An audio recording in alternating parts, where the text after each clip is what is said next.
What's good, YouTube? Welcome back to A1 Hoop Zone. Back at y'all with another one, man. But before we jump into this, make sure you hit that like button, sub to the channel if you're new. Also, hey, if you win anything on these predictions, all thing matters for is your participation. Hit the like button, sub to the channel. Leave me a comment, let me know if this is helpful, if you want some off of it or not, man. And we're going to continue to put separation in that win-loss column on that prediction record. But nonetheless, let's dive into this. This is the NBA Quick Hits Part 15 for today. Series 2 for today, as we have 7 games today.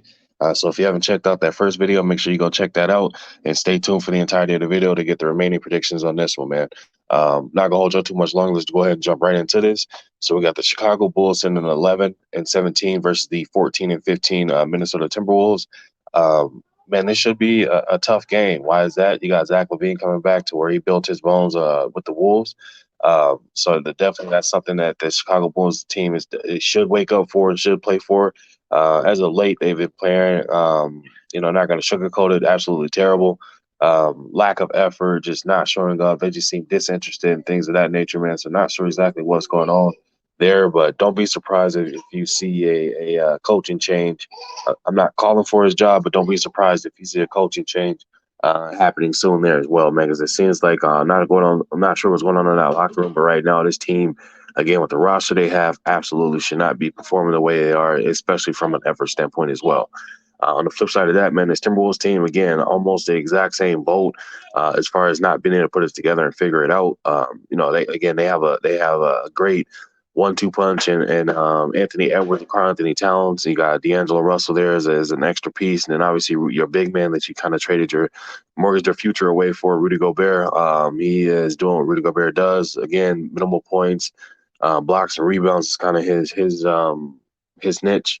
And I'm not sure exactly, again, why it's not being panned together. I know they're only one game under 500, but this team should be well above 500. You know what I mean? So I'm not sure why they can't put it together or exactly what's going on, but they definitely need to figure that out. Now, to the prediction side of this is a tough game to pick, man, because if the Bulls show up to play how they need to, they definitely can win this game. If the Timberwolves show up and play how they need to, they definitely can win as well. Who do we have?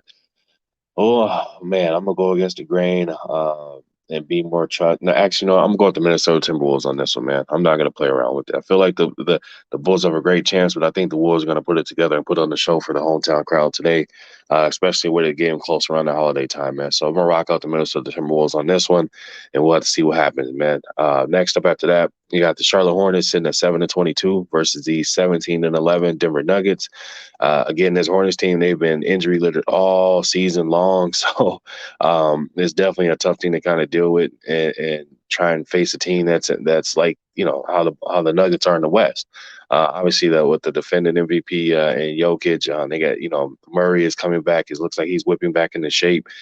Great to see him out there as well. And then you got, obviously, Michael Porter Jr., and then, Aaron Gordon. And so they have a nice team, man. But it's just injuries has been the Achilles heel to this team. Now for injuries, Cody Martin is out, Dennis Smith Jr. is out, and Mark Williams is out for the Charlotte Hornets.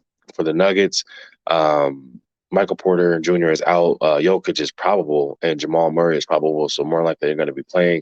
So that gives a slight edge to some degree to the Hornets on this. But most likely if they're playing, man, that edge is going to be taken away. But on the flip side of that, to the prediction standpoint, who do we got? I'm going to go with the upset, man. I'm going to rock out the Charlotte Hornets on this one. I think they should be able to put it together, go in there. They have young legs, so that playing in that mile house altitude shouldn't bother or affect them too much. So I'm going to rock out with the Hornets on this one. I think that they'll be able to go in there, play extremely high up-tempo and high-energy basketball, keep up with the pace of the Nuggets. And if Jokic and Jamal are out, I definitely expect the Hornets to win. But again, I think the Hornets team matches up well. It's just a matter of putting the ball in the bucket, playing defense, and not turning it over, and they'll give themselves a great chance to win. So I'm gonna rock out the Hornets on that one. And then last game of the night, the Wizards versus the Lakers. Wizards sitting at 11-19. The Lakers sitting at 12-16. Good matchup. Kyle Kuzma, getting in response or getting to go back to where he built his bone, playing with the Lakers. And the Wizards are looking to avoid, a 10-game losing streak as well. They started off hot, but for some reason, man, they kind of hit the wall. I think a lot of that also, again, this team has been bit by that injury bug as well. So, they're definitely trying to get their way back to being healthy. So then that way, they can get back to where they need to be. But the only thing that's going to hamper for the Lakers side of things is Anthony Davis is going to be out. So again, that's a huge difference, man. He's been kind of their extreme difference maker. As far as when it comes to being that X factor in the game. When he went on his 9-10 game tear, man, again, it looked like the 80 that we need every single night. You know what I mean? But unfortunately, it's just one of those situations where it's always something that happens at some point. So hopefully, wish him back healthy and get out there and see him back on the court and put up some monster numbers, man. Uh, but who do we have on this one? If we're betting on this and you put money on it, man, pick the Washington Wizards. But for me, my official pick, I'm going with the Los Angeles Lakers as usual. That's my squad. That's who I'm a ride or die with, man. But that's all I got for y'all. I appreciate you stopping through. Make sure you hit that like button, sub to the channel if you're new. Leave a comment in the comment section. I'll be sure to respond to each and every one of y'all. And if you wish to support the channel, that information is floating at the bottom of the screen. Also in the description of the video, man. Again, I appreciate you coming through, and I'll catch you on the flip side.